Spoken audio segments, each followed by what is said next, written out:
ሁለት የህወሓት አርሚዎች ሙሉ በሙሉ መፍረሳቸው ተሰማ። በቡድኑ ስውት ወታደራዊ ስሌት ወደ ጠለምትና ወደ ዋጀራ ቀጠና የገቡ አርሚዎች በሰሞነኛው ምት እንደፈራረሱ ታውቋል። ጀነራል ታደሰ ወረደ ውጊያውን ራሳቸው እንደከፈቱ ማመናቸውንና ለድርድር ዝግጁ ነን ማለታቸው ደግሞ ትዕዛዝ ሰጪው ሻዕቢያን አስደንግጧል። ህወሓት ለድርድር ዝግጁ ነኝ ባለማግስት ተጨማሪ ጦር እያንቀሳቀሰም ነው። በዝርዝር ታዳምጡታላችሁ። ሁለት የኢትዮጵያ ንብረት የሆኑ አውሮፕላኖች ጥቃት ተፈጸመባቸው።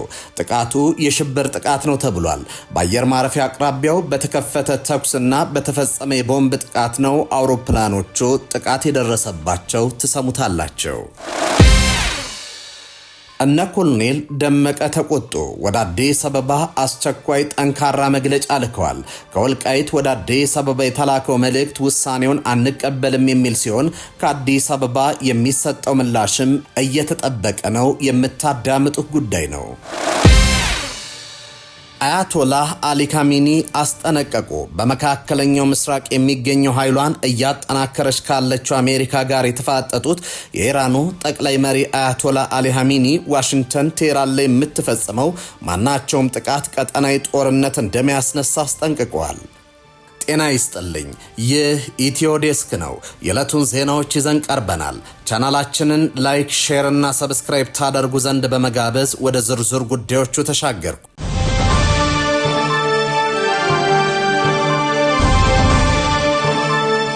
ሁለት የኢትዮጵያ ንብረት የሆኑ አውሮፕላኖች ጥቃት ተፈጸመባቸው። ጥቃቱ የሽብር ጥቃት ነው ተብሏል።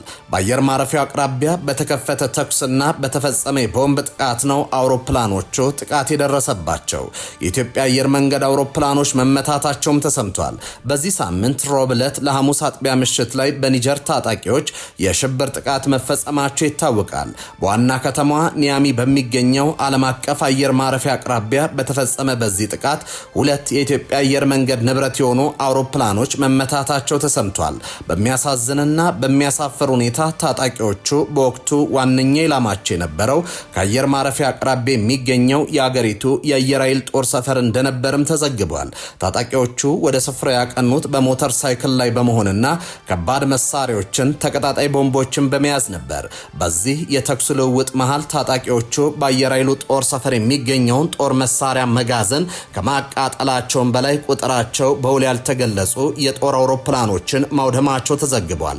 ይህ ጉዳይ ከአየር ኃይሉ ጦር ሰፈር አጠገብ በሚገኘው አየር ማረፊያ ውስጥ በነበሩ የአውሮፕላኖች ላይ ውድመት ያደረሰ ሆኗል። ታጣቂዎቹ የያዙት ተቀጣጣይ ፈንጂ ወደ አየር ማረፊያ ውስጥ በመወርወር እዚያው ቆሞ የነበሩ 3 አውሮፕላኖችን መጥቷል። ከነዚህ 3 አውሮፕላኖች ውስጥ ሁለቱ የኢትዮጵያ አየር መንገድ ንብረት ናቸው። በጥቃቱ ተመተው ከጥቅም ውጪ የሆኑት እነዚህ አውሮፕላኖች አንደኛው ቦይንግ 737 ማክስ 8 የምዝገባ ቁጥሩ ኢቲቢቢቢ ሲሆን ሁለተኛው ደግሞ በቁጥር ኢቲቢኤችኤች የተመዘገበ ቦይንግ 737-800 አውሮፕላኖች ናቸው። በተለይም ኢቲ-ትሪፕል-ቢ ገና ዕድሜው 3 ዓመት የሆነው አዲስ አውሮፕላን እንደነበር ፍላይት ራዳር 24 አስታውቋል። እነዚህ ሁለት አውሮፕላኖች የተመዘገቡት በአስኪ አየር መንገድ ሲሆን አስኪ ከኢትዮጵያ አየር መንገድ የተከራያቸው ነበሩ። አስኪ አየር መንገድ ራሱ የኢትዮጵያ አየር መንገድ አጋር መሆኑ የሚታወቅ ነው። የኒጀር ወታደራዊ መሪ ጀነራል አብዱራህማን ቲያኒ በኒያማ ዓለም አቀፍ አውሮፕላን ማረፊያ ላይ ለደረሰው የሽብር ጥቃት ፈረንሳይ፣ ቤኒንና አይቬሪ ኮስት እጃቸው እንዳለበት ገልጿል። ጀነራሉ ሲቀጥሉ የኛን የአንበሳ ግሳት ለመስማት ዝግጁ መሆን አለባቸው ሲሉ ማስጠንቀቂያ ሰጥተዋል። በተጨማሪም ወታደራዊ መሪ የአገሪቱን የአየር ኃይል ጦር ሰፈር በመከላከል ረገድ ድጋፍ ላደረጉት የሩሲያ ወታደሮች ምስጋናቸውን አቅርበዋል። የኒጀር ወታደራዊ መሪ ጀነራል አብዱራህማን ቲያኒ ለጥቃቱ ፈረንሳይንና ጎረቤት ሀገራትን ተጠያቂ አድርገዋል። ታጣቂዎቹ ወደ አየር ማረፊያው በወረወሩት ተቀጣጣይ ፈንጂዎችና በከፈቱት ተኩስ በአስኪ አየር መንገድ ተከራይተው ይንቀሳቀሱ የነበሩ ሁለት የኢትዮጵያ አየር መንገድ ቦይንግ አውሮፕላኖች ተመተዋል። እንደ ፍላይት ራዳር 24 መረጃ የመጀመሪያው አውሮፕላን ኢቲ-ትሪፕል-ቢ የተመዘገበና ገና የ3 ዓመት ዕድሜ ያለው ቦይንግ 377 ማክስ 8 ሲሆን በጥቃቱ ምክንያት ሙሉ በሙሉ መውደሙ ታውቋል። የጥቃት ኒጀር፣ ማሊ፣ ቡርኪና ፋሶ ከምዕራባውያን ጋር ያላቸውን ግንኙነት አቋርጠው ወደ ሩሲያ መዞራቸውን ተከትሎ በቀጠናው እየተባባሰ የመጣው የጸጥታ ስጋት በግልጽ ያሳየ መሆኑን የፖለቲካ ተንታኞች ያስረዳሉ። ሁለት የህወሓት አርሚዎች ሙሉ በሙሉ መፍረሳቸው ተሰማ። ቡድኑ ሱት ወታደራዊ ስሌት ወደ ጠለምትና ዋጅራት ቀጠና የገቡ አርሚዎቹ በሰሞነኛው ምት እንደፈራረሱ ታውቋል። ጀነራል ታደሰ ወረደ ውጊያውን ራሳቸው እንደከፈቱ ማመናቸውንና ለድርድር ዝግጁ ነን ማለታቸው ደግሞ ትዕዛዝ ሰጪው ሻዕቢያን አስደንግጧል። ህወሓት ለድርድር ዝግጁ ነኝ ባለማግስት ተጨማሪ ጦርን ያንቀሳቀሰ ነው። ህወሓት ወልቃይት፣ ጠለምትና በራያ በኩል የላከው ሰራዊት እየፈረሰ ነው። ትናንት ታደሰ ወረደ ቃለ ምልልስ ላይ ጦርነቱን ፈልገው እንደጀመሩት ለሙከራ እንደላኩት አብራርተው ነበር። በዚህም ያልተጠበቀ አጸፋ በማዕከላዊ መንግስቱ እንደተወሰደባቸው አብራርተዋል። ዛሬ ደግሞ በራያ ግንባር ያለው ሰራዊት መፍረሱን የሚያረጋግጡ መረጃዎች እየመጡ ነው። በተለይም መሆኒ አካባቢ ከነበረች አርሚ 33 ኮር 1 ከሚባለው ከ400 በላይ አባላት ፈርሰው አዲ ጉደም ደርሷል ተብሏል። የአርሚው የመረጃ አባላት ለመመለስም ቢሞክሩም ሊተኩ ባቸው ሲሉ እንደተዋቸውም ታውቋል።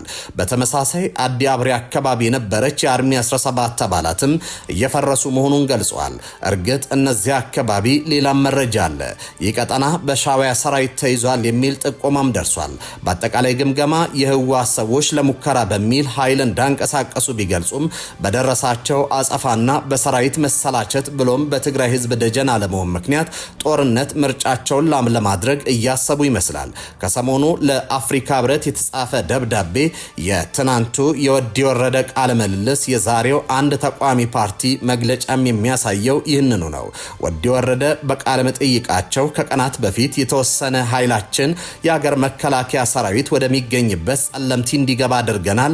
ይህን ያደረግነው ከመከላከያ ግጭት ሳንፈጥር ወደ ግዛታችን ለመግባት ፍላጎት እንዳለን ለማስታወስ እንጂ ለመዋጋት አይደለም ብለዋል። ይህንን ከማድረጋችን በፊት ማይዳጉሻ በተባለ ቦታ 4 ሰዓት የፈጀ ውይይት ከመከላከያ አካሂደናል። ከዚህ በኋላ ያልተጠበቀ ግጭት ተከሰተ በማለት ውጊያው እንዴት እንደተጀመረ አብራርተዋል። አክለውም ጦርነት መልሶ ሊቀሰቀስ የሚችለው የትግራይ ግዛታዊ አንድነት ሳይረጋገጥ ሲቀር ብቻ ነው። ከዚህ በመለስ ወደ ጦርነት የመግባት ፍላጎት የለንም። ስለዚህም የሀገር መከላከያ ሰራዊት ወደሚገኝበት ጸለምቲ ወረዳ የዘለቀው ኃይላችን እንዲመለስ ትዕዛዝ ሰጥተናል በማለት ጦሩ ማፈግፈጉን ገልጸዋል። እነ ኮሎኔል ደመቀ ተቆጡ። ወደ አዲስ አበባም አስቸኳይ ጠንካራ መግለጫ ልከዋል።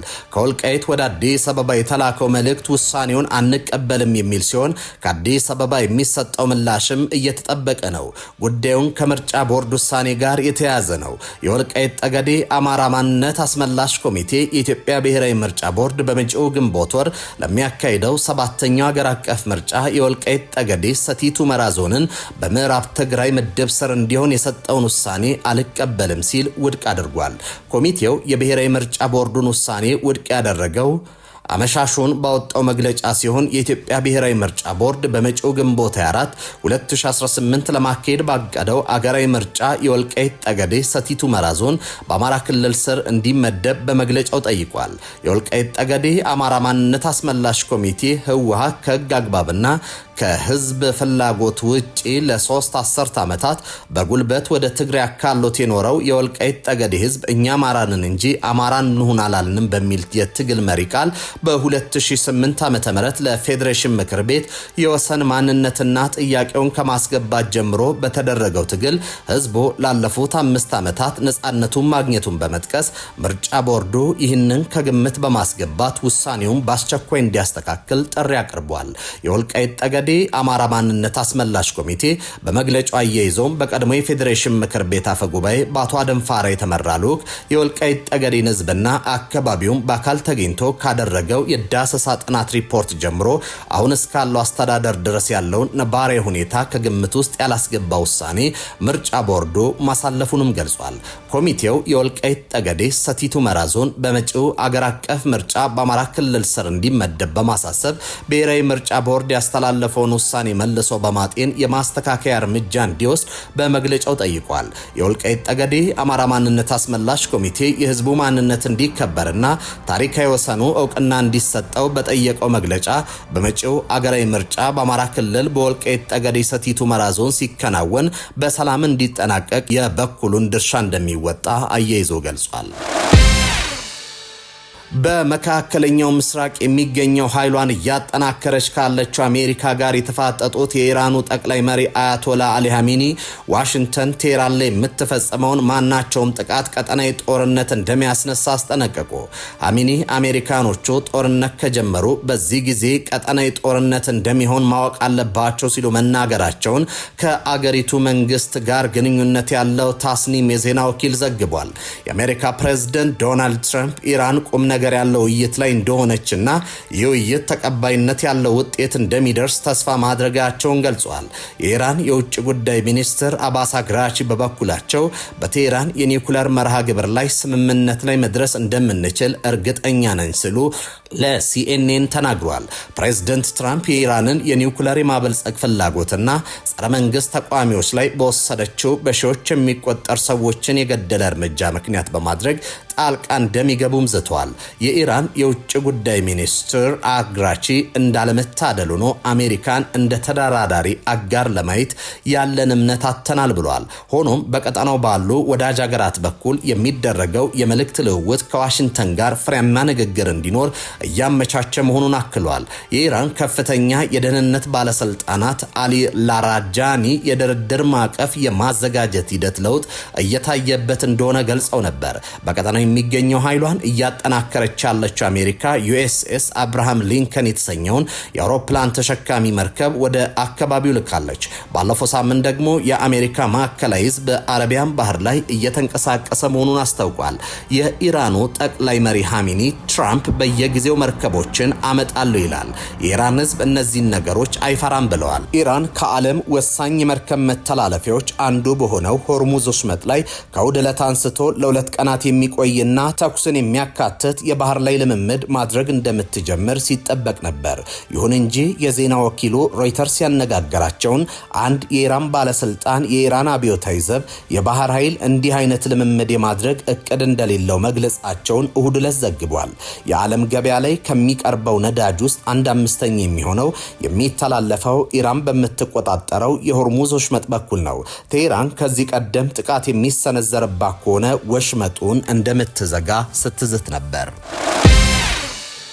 የቀድሞ የአሜሪካ ፕሬዝዳንት ባራክ ኦባማ ለዘንድሮ የጥቁሮች ታሪክ ወር ብላክ ሂስትሪ መንዝ መጀመሪያ ባስተላለፉት መልእክት አሜሪካን በመቅረጽና በማጠናከር ረገድ የጥቁር አሜሪካውያን ሚና ላቅ ያለ መሆኑን ገለጹ። እንደ አውሮፓውያን አቆጣጠር 2026 የጥቁሮች ታሪክ በዓል መከበር የጀመረበት 100ኛ ዓመት በመሆኑ የዘንድሮ አከባበር ልዩ ያደርገዋል ብሏል።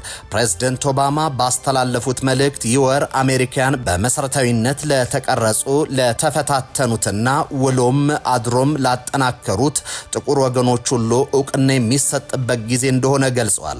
የጥቁሮች የታሪክ ወር ካለፈው ታሪካችን ግልጽ ትምህርት በመውሰድ የተሻለ መጪ ጊዜን ለመፍጠር የምንጠቀምበት ነው ያሉት ኦባማ ላለፉት 100 ዓመታት በዓሉ ሲከበር መቆየቱን አስታውሰዋል።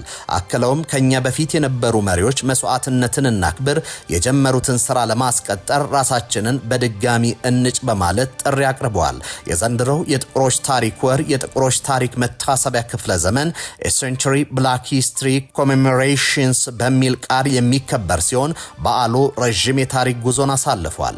በዓሉ ለመጀመሪያ ጊዜ በ1926 በታዋቂው የታሪክ ምሁር ካርተር ጂ ውድሰን አማካኝነት የጥቁሮች ታሪክ ሳምንት ተብሎ መከበር የጀመረ ሲሆን ውድሰን የካቲት ወርን የመረጡት የነጻነት ታጋዮቹ የአብርሃም ሊንከንና የፍሬድሪክ ዳላስ የልደት ቀናት በዚህ ወር ስለሚገኙ ነው። ይህ ሳምንታዊ በዓል ከተጀመረ ከ50 ዓመታት በኋላ በ1976 በፕሬዝዳንት ጄራልድ ፎርድ ይፋ እውቅና አግኝቶ ወደ ወር እንዲያድግ ተደርጓል። ዘንድሮ በዓሉ ከተጸነሰ በትክክል አንድ ክፍለ ዘመን መሙላቱ በመላው አሜሪካና በመላው ዓለም ዙሪያ ባሉ የጥቁር ማህበረሰቦች ዘንድ በታላቅ ድምቀት እየተከበረ ይገኛል። ባራክ ኦባማ በፕሬዝዳንትነት ዘመናቸውም ቢሆን የጥቁሮችን ታሪክ ከአሜሪካ ታሪክ ተለይቶ የሚታይ ሳይሆን የሀገሪቱ ታሪክ ዋና አካል መሆኑን በተደጋጋሚ ሲገልጹ እንደነበር ይታወሳል። ተመልካቾች ለሰዓቱ የያዝናቸው ዜናዎች እኚህን ይመስሉ ነበር። በያላችሁበት ሰናይ ጊዜ ይሆንላችሁ።